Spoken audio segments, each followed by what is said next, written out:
Hi guys! So nagpo-food tasting kami ngayon and ito yung red velvet.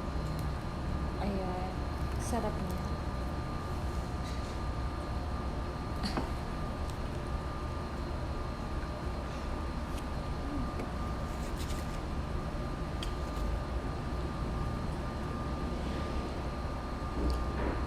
Samdot na mukha.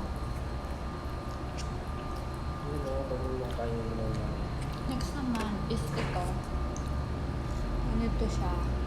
Para siyang may cookies. So, ito yung kanina. Red velvet. And ito yung, ayun. Parang may cookies sa loob. Ganito naman siya. Okay.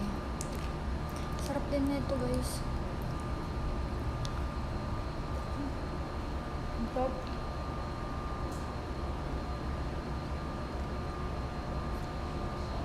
Hindi ko alam tawag dito, pero ang sarap talaga nito. Next is itong parang chocolate. Ang chocolate. Ay, yan. Dito. What's this? Bukalukad na. So, ganito siya. And ito, kanina, tikman ko na to para siya nakakasuya. Nagtagal.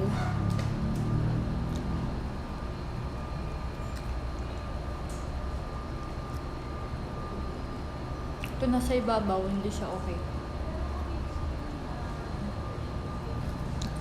Masarap naman siya, kaso parang nakakasuya talaga siya. Tapos may lungkot yan sa filter niya. Doon filter? Ay, may filter yan. May filter pala yan. Tapos umayat yung And lastly, ito naman. So, ano to? Parang ano siya. Hindi siya cookies. Anong ma-describe mo dito? Sa last? brownies na lumasa. Parang ayun, brownies. Parang brownies lang siya. Pero masarap siya. Kasi pinagpilian ko rin namin siya kanina.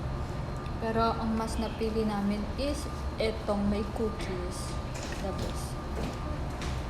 Banana cupcake pala yun. So, brownies na Ayun, hindi pa, hindi ito yung brownies. Pero yung kanina, yung sasabi ko may cookies, yun yung banana cupcake pala. Banana cupcake siya. So, ito magiging flavor natin sa cake.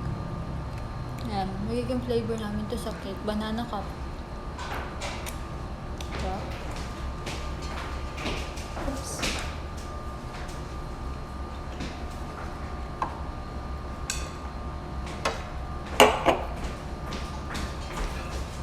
Ubusin ko, sayang.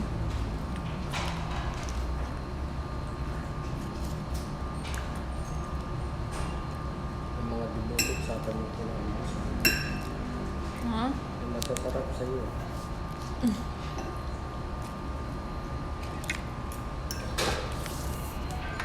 Okay naman to, kaso ang common yun. Oo, masyadong common ka nakakasawa din minsan. Pag masyadong matamis. Pogi ko naman dito. Bawi ka naman talaga.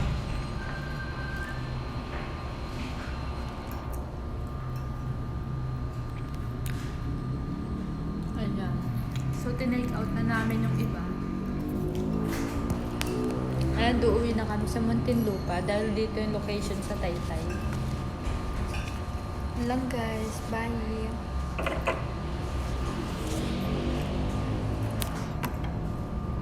Cheers tayo. Kunti naman na. Wait lang. Ganito ang hanap mo. Yung last finger mo dito. Hindi mo nakukuha. Sa kaki. Yun. Ay, Gusto nyo, lagay natin dito. Sige po. Yun nga lang yung ice Okay lang na. po. Okay lang.